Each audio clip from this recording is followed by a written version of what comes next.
ಇವತ್ತು ವಿಶೇಷವಾಗಿ ಸರಸ್ ಮೇಳ ಹಾಕಿದಿರಿ ಕಡಲೆಕಾಯಿ ಪರಿಸೆನಲ್ಲಿ, ಇವತ್ತು ಬಸವನಗುಡಿಯಲ್ಲಿ ನಡೀತಾ ಇರುವಂತ ಕಡಲೆಕಾಯಿ ಪರಿಸೆನಲ್ಲಿ.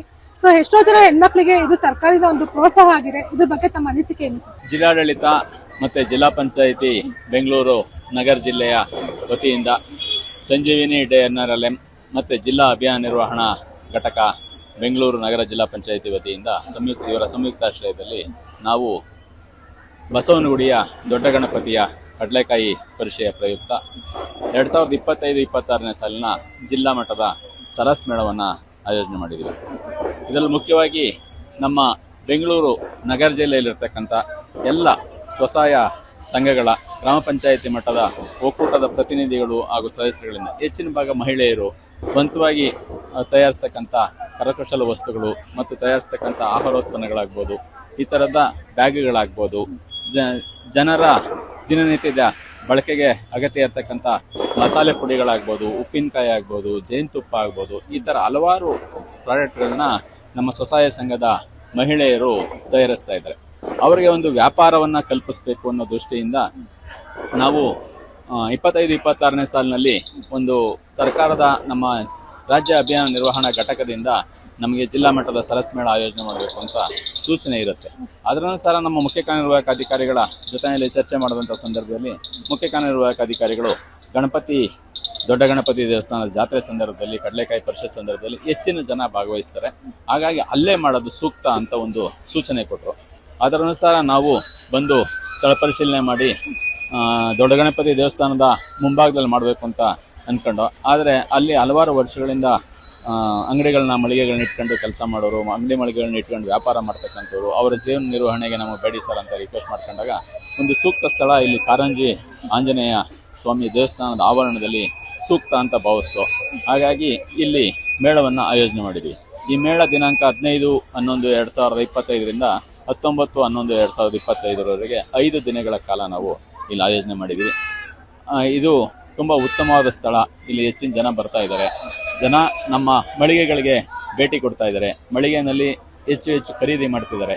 ಇದರಿಂದ ನಮ್ಮ ಸ್ವಸಹಾಯ ಸಂಘದ ಮಹಿಳೆಯರು ಉತ್ಪಾದಿಸ್ತಕ್ಕಂಥ ಉತ್ಪನ್ನಗಳು ಮಾರಾಟವಾಗಿ ಅವರ ಆರ್ಥಿಕ ಪರಿಸ್ಥಿತಿ ಉತ್ತಮವಾಗುತ್ತೆ.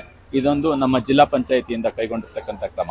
ಇದಕ್ಕೆ ತಮ್ಮ ಮುಖೇನ ನಮ್ದೊಂದು ಮನವಿ ಏನು ಅಂದರೆ, ಇನ್ನೂ ಹೆಚ್ಚು ಜನ, ಇನ್ನು 2 ದಿವಸ ನಾವು ಈ ಮೇಳವನ್ನು ಮುಂದುವರಿಸ್ತಾ ಇದ್ದೀವಿ. ಹಾಗಾಗಿ ಇನ್ನೂ ಹೆಚ್ಚಿನ ಜನ ಬಂದರೆ ನಮ್ಮ ಮಹಿಳೆಯರಿಗೆ ಉತ್ಪನ್ನಗಳನ್ನ ಖರೀದಿ ಮಾಡಿದ್ರೆ ಇನ್ನೂ ಹೆಚ್ಚು ಅನುಕೂಲ ಆಗುತ್ತೆ. ಹಾಗಾಗಿ ಇದಕ್ಕೆ ಎಲ್ಲರ ಪ್ರೋತ್ಸಾಹ ಇರಲಿ.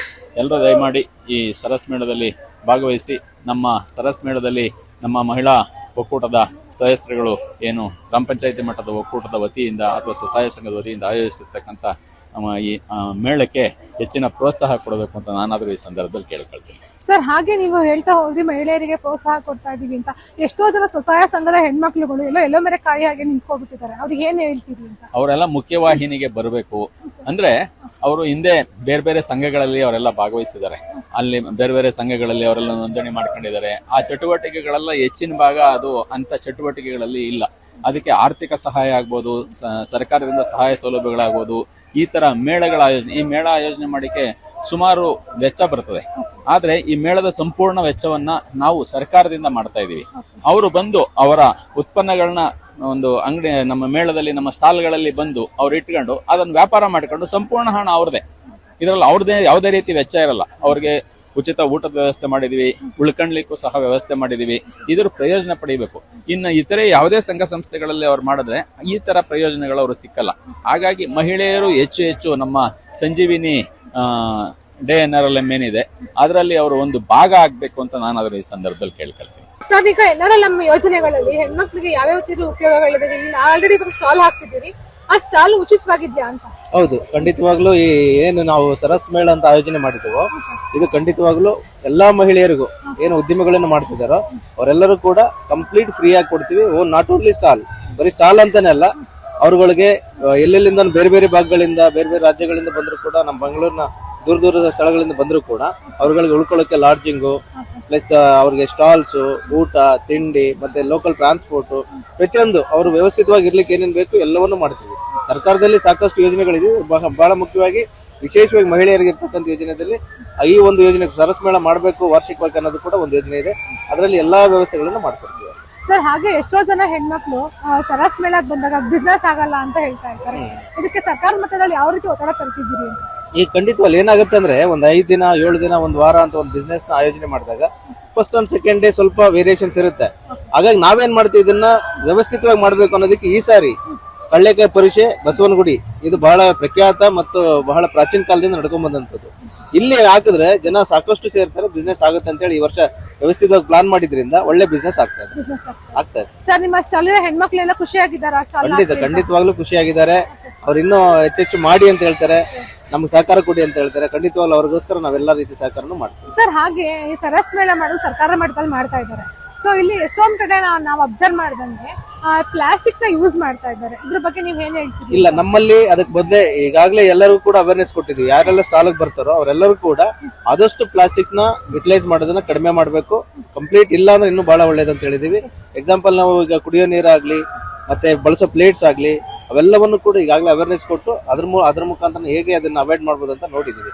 Prevention is better than cure ಅಂತ ಹೇಳಿ ಮುಂದೆ ಆಗುವಂತ ಅನಾಹುತಗಳನ್ನ ಈಗಲೇ ತಡಿಬೇಕನ್ನೋ ಅವೇರ್ನೆಸ್ ಕೂಡ ಸದಾ ಅವ್ರಿಗೆ ಕೊಡ್ತಾ ಇರ್ತೇವೆ.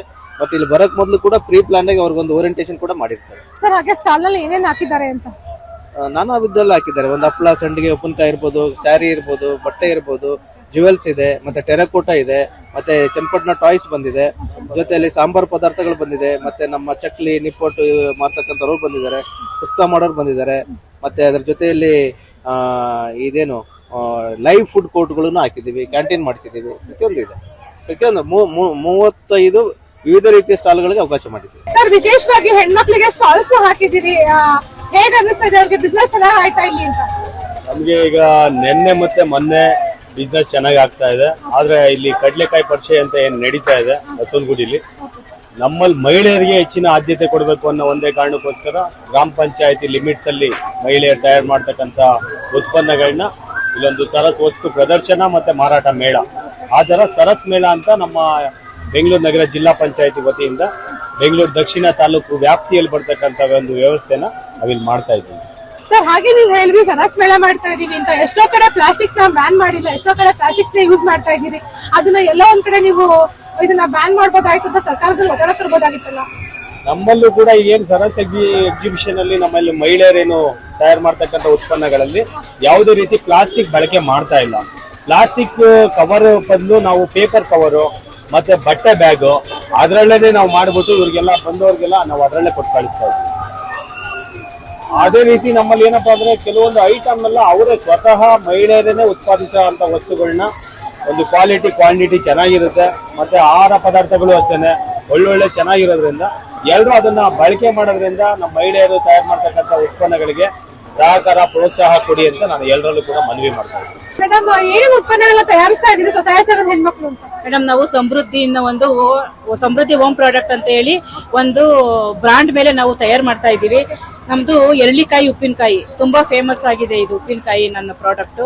ಮತ್ತೆ ನಮ್ದು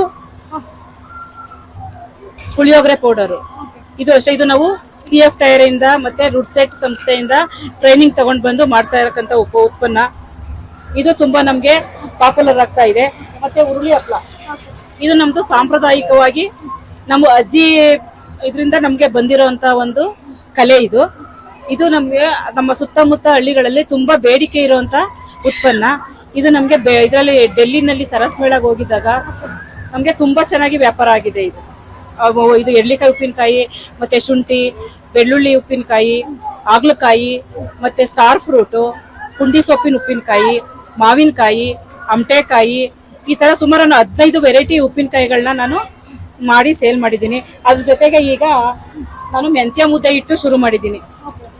ಇದು ಹೆಣ್ಮಕ್ಳಿಗೆ ತುಂಬಾ ಬಲ ಕೊಡೋ ಅಂತ ಒಂದು ಆಹಾರ.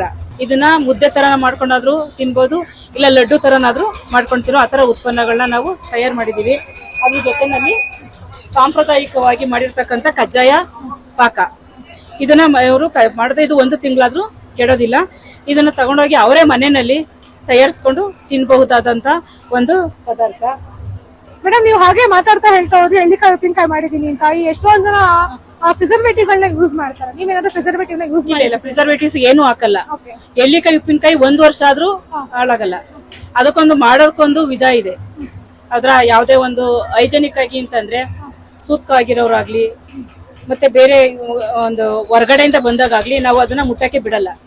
ಅಷ್ಟು ಪರಿಶುದ್ಧವಾಗಿ ಮಾಡಿ ಜಾಡಿನಲ್ಲಿ ಶೇಖರಣೆ ಮಾಡಿ ವರ್ಷ ಆದ್ರೂ ನಾವು ಅದು ಕೆಡಲ್ಲ. ಅಷ್ಟು ಇದ್ರಾಗಿರುತ್ತೆ ಅದು. ಹಾಗೆ ಎಷ್ಟೊಂದು ಸರ್ಕಾರದ ಯೋಜನೆಗಳನ್ನ ಎಷ್ಟೊಂದು ಜನ ಹೆಣ್ಮಕ್ಳು ಯೂಸ್ ಮಾಡ್ಕೊತಾ ಇಲ್ಲ. ಅದಕ್ಕೆ ನೀವ್ ಏನ್ ಹೇಳ್ತೀರಿ ಮತ್ತೆ ಯಾರ ಕಡೆ ನಿಮ್ಗೆ ಪ್ರೋತ್ಸಾಹ ಸಿಗ್ತಾ ಇದೆ ಅಂತ? ಮೇಡಮ್, ನಮ್ದು ಕೃಷ್ಣ ಚೈತನ್ಯ ಒಕ್ಕೂಟ ತಾವರೆಕೆರೆ ಗ್ರಾಮ ಪಂಚಾಯತಿ ರಕ್ಷಾ ಸ್ತ್ರೀ ಶಕ್ತಿ ಸಂಘ ನಮ್ಮ ಒಕ್ಕೂಟದಿಂದ ನನಗೆ 2.5 ಲಕ್ಷ ರೂಪಾಯಿ ನನಗೆ ಸಾಲ ಕೊಟ್ಟಿದ್ದಾರೆ. ಅದು ನಮ್ಗೆ ಅತಿ ಕಡಿಮೆ ಬಡ್ಡಿನಲ್ಲಿ ಕೊಟ್ಟಿದ್ದಾರೆ. ಅದಕ್ಕೆ ನಮ್ಗೆ ಜಿಲ್ಲಾ ಪಂಚಾಯತಿ ಎಲ್ಲಾ ಸಿಬ್ಬಂದಿಗಳು ಸಹ ನಮ್ಗೆ ಹೆಚ್ಚಿನ ಪ್ರೋತ್ಸಾಹ ಕೊಟ್ಟು ನಮ್ಗೆ ಇದನ್ನ ನಡೆಸ್ತಾ ಇದ್ದಾರೆ ಮೇಡಮ್. ಮೇಡಮ್, ವಿಶೇಷವಾಗಿ ಜಾತ್ರೆಗೆ ಬಂದಿದ್ದೀರಿ, ಬಸವಣ್ಣ ಜಾತ್ರೆಗೆ ಬಂದಿದ್ದೀರಿ, ಏನೋ ವಿಶೇಷವಾಗಿ ಮಾಡಿಸ್ತಿದ್ರಿ, ಏನ್ ಮಾಡಿಸ್ತಿದ್ದೀರಿ ಅಂತ? ಇದು ಪಾಟ್ರಿ ಮೇಡಮ್, ಇದು ಮಣ್ಣಲ್ಲಿ ಮಾಡ್ಸೋದು. ಇದು ಕಲೆ ನಶಿಸಿ ಹೋಗ್ತಾ ಇದೆ. ಎಲ್ಲಾರ್ಗು ತಿಳಿಲಿ ಪಾಟ್ ಯಾವ ತರ ಮಾಡ್ತಾರೆ ಕುಂಬಾರರು ಅನ್ನೋದು ಎಲ್ಲಾರ್ಗು ಗೊತ್ತಾಗ್ಲಿ ಅನ್ನೋ ಒಂದು ಕಾರಣಕ್ಕೋಸ್ಕರ ಇದು ಮಾಡ್ತಾ ಇದೀವಿ ಎಲ್ಲಾರ್ಗು. ಅದು ಇನ್ನೊಂದು ಮಕ್ಕಳಿಗೆ ಯಾವ ತರ ಮಾಡ್ತಾರೆ ಅನ್ನೋದು ಒಂದು ಗೊತ್ತಿರಲ್ವಲ್ಲ. ಪಾಟ್ಗಳು ಯಾವ ತರ ಮಾಡ್ತಾರೆ, ಹೆಂಗ್ ಸುಡ್ತಾರೆ, ಹೆಂಗ್ ಮಾಡ್ತಾರೆ, ಕುಂಬಾರ್ ಯಾವ ತರ ಕೆಲಸ ಮಾಡ್ತಾರೆ ಅನ್ನೋದು ಒಂದು ಚಿಕ್ಕದೊಂದು ಡೆಮೋ ಇಲ್ಲಿ. ಮೇಡಮ್, ಹಾಗೆ ನೀವು ಹೇಳ್ತಾ ಹೋದ್ರಿ ನಶಿಸಿ ಹೋಗ್ತಾ ಇದೆ ಅಂತ. ಈಗಿನ ಎಷ್ಟೋ ಮಕ್ಳುಗಳು ಮಡಕೆ ಅನ್ನೋದೇ ಮರ್ತೋಗ್ಬಿಟ್ಟಿದ್ದಾರೆ. ಹೌದು. ಇದ್ರ ಬಗ್ಗೆ ನೀವ್ ಏನ್ ಹೇಳ್ತೀರಿ? ಅದೇ ಮೇಡಮ್, ಇವಾಗ ಮಣ್ಣು ಮುಟ್ಟಿದ್ರೆ ಗಲೀಜು ಅಂತಾರೆ. ಈಗಿನ ಒಂದು ಜನರೇಷನ್ ಮಕ್ಕಳು ಮಣ್ಣು ಮುಟ್ಟಿದ್ರೆ ಗಲೀಜು ಅಂತಾರೆ, ಕೈ ಡರ್ಟಿ ಅಂತಾರೆ. ಆಕ್ಚುಲಿ ಮುಲ್ತಾನಿ ಮಟ್ಟು ಅದು ಮಣ್ಣೆ, ಮುಲ್ತಾನಿ ಮಿಟ್ಟಿ ಬಂದು ಮಣ್ಣೇನೆ. ಬಟ್ ಅವಾಗ ಅದನ್ನು ಮುಟ್ಟಕ್ಕೆ ಹಿಂಜರಿತಾರೆ. ಅವಾಗ ಮಣ್ಣನ್ನ ಮುಟ್ಟೇ ಇಲ್ಲ ಅಂತಂದ್ರೆ ಹೆಂಗೆ ಇದ್ ಮಾಡ್ತಾರೆ? ಈಗಿನ ಕಾಲದಲ್ಲಿ ಎಲ್ಲಾನು ಐಜಿನ್ ಅಂತ ಸ್ಪೂನ್ ಅಲ್ಲಿ ತಿಂತಾರೆ. ಮುಂಚೆ ಕೈಯಲ್ಲಿ ತಿನ್ನೋರು, ಅವಾಗಿನ ಪ್ರೋಟೀನ್ ಅಂಶನೇ ಬೇರೆ. ಬಟ್ ಇವಾಗ ಸ್ಪೂನು ಅಂತ ತಿಂತಾರೆ. ಮತ್ತೆ ಮಣ್ಣು ಮುಟ್ಟಿದ್ರೆ ಗಲೀಜು ಅಂತಾರೆ. ಬಟ್ ಮಣ್ಣು ಮುಟ್ಟಿದ್ರೆ ಅದ್ರಲ್ಲಿ ಇರೋದು ಕ್ಯಾಲ್ಸಿಯಂ ಅದು ಇದು ಎಲ್ಲಾನು ಬಾಡಿಗೆ ಹೋಗುತ್ತೆ. ಅದೆಷ್ಟೋ ಜನ ಗೊತ್ತಿಲ್ಲ. ಹಂಗಾಗಿ ಅದು ಮಕ್ಕಳಿಗೆ ಇದಾಗ್ಲಿ ಅಂತ, ಯೂಸ್ಫುಲ್ ಆಗ್ಲಿ ಅಂತ ಮಾಡ್ತೀವಿ. ಯಾಕೆಂದ್ರೆ ಇನ್ನೊಂದು ಕಲೆ ಎಷ್ಟೋ ಜನಕ್ಕೆ ಗೊತ್ತಿಲ್ಲ. ಯಾವ ತರ ಮಾಡ್ತಾರೆ, ಕೆಲಸ ಯಾವ ತರ ಮಾಡ್ತಾರೆ, ಕುಂಬಾರಿಕೆ ಯಾವ ತರ ಮಾಡ್ತಾರೆ, ಯಾವ ತರ ಕೆಲ್ಸಗಳು ಮಾಡ್ತಾರೆ, ಸುಡ್ತಾರೆ, ಮತ್ತೆ ಸುಟ್ಟಾದ್ಮೇಲೆ ಏನ್ ಕಲರ್ ಬರುತ್ತೆ, ಅದಕ್ಕಿಂತ ಮುಂಚೆ ಹೆಂಗಿರುತ್ತೆ ಅನ್ನೋದು ಯಾರಿಗೂ ಗೊತ್ತಿರಲ್ಲ. ಅದು ಒಂದು ಚಿಕ್ಕದೊಂದು ಡೆಮೋ ಇಲ್ಲಿ. ಮೇಡಮ್, ಹಾಗೆ ವಿಶೇಷವಾಗಿ ಇವತ್ತು ಬಸವಣ್ಣ ಕಡಲೆಕಾಯಿ ಪರ್ಸೆಗೆ ಬಂದಿದ್ದೀರಿ. ವಿಶೇಷವಾಗಿ ಮಡಕೆನ ಟ್ರೈ ಮಾಡ್ತಾ ಇದ್ದೀರಿ. ಹೇಗೆ ಅನಿಸ್ತು ನಿಮ್ಗೆ ಅಂತ? ಖುಷಿ ಆಗತ್ತೆ ಮೇಡಮ್, ಕೈಯಿಂದ ಮಾಡಕ್ಕೆ ನೋಡೋದೇ ಖುಷಿ. ನಾವು ಮಾಡೋವಾಗ ಇನ್ನೂ ತುಂಬಾ ಖುಷಿ ಆಗತ್ತೆ. ಇದೇ ಫಸ್ಟ್ ಟೈಮ್ ಮಾಡಿರೋದು? ಹೌದು. ಈಗಿನ ಕಾಲದ ಎಷ್ಟೋ ಜನ ಮಕ್ಳಿಗೆ ಇದ್ರ ಕಾನ್ಸೆಪ್ಟೇ ಗೊತ್ತಿಲ್ಲ. ಮಡಕೆ ಅಂದ್ರೆ ಏನು ಅಂತ ಗೊತ್ತಿಲ್ಲ. ಎಲ್ಲ ಪ್ಲಾಸ್ಟಿಕ್ ಉತ್ಪನ್ನಗಳ ತಯಾರಾಗಿ ಅದ್ರಲ್ಲೇ ಶೇಖರಣೆ ಇಡ್ತಾ ಇರೋದ್ರಿಂದ ಇದ್ರ ಬಗ್ಗೆ ನೀವ್ ಏನ್ ಹೇಳ್ತೀರಿ ಅಂತ? ಇಲ್ಲ, ಆದಷ್ಟು ನಾವು ಹಳೆ ಕಾಲದಲ್ಲಿ ಏನೇನ್ ಮಾಡ್ತಾ ಇದ್ವಿ ಅದನ್ನ ಉಳಿಸ್ಕೊಂಡು ಹೋಗೋದು ಒಳ್ಳೇದು ಅಂತ. ಹಿರಿಯರು ಏನೇನ್ ಮಾಡಿದ್ರು ಅದ್ ಮಾಡ್ಕೊಂಡು ಹೋದ್ರೆ ಒಳ್ಳೇದು. ಪ್ಲಾಸ್ಟಿಕ್ ಅವಾಯ್ಡ್ ಮಾಡೋದು, ಮಣ್ಣಿನ ಮಡಕೆ ಯೂಸ್ ಮಾಡೋದು, ಅದೆಲ್ಲ ಮಾಡಿದ್ರೆ ಒಳ್ಳೇದು. ಫೋನ್ ನೋಡೋದು ಅವೆಲ್ಲ ಬಿಟ್ಬಿಟ್ಟು ಅಟ್ಲೀಸ್ಟ್ ಇದೆಲ್ಲ ನೋಡಿದ್ರೆ ಯಾವೊಂಥರ ಬುದ್ಧಿ ಬರುತ್ತೆ. ಮುಂಚೆ ಎಲ್ಲ ಹೇಗಿತ್ತು ಏನೋ ಅದ್ ಮುಟ್ಟಕ್ಕ ಅದು ಖುಷಿ ಬರುತ್ತೆ. ಇವಾಗ ನಾನೇ ಎಂಜಾಯ್ ಮಾಡ್ತಾ ಇದ್ದೀನಿ. ಸೊ ಮಕ್ಳು ಕಲ್ತ್ಕೊಳ್ಳಿ ಅಂತ. ಖುಷಿ ಆಯ್ತಾ? ಖುಷಿ ಆಯ್ತು.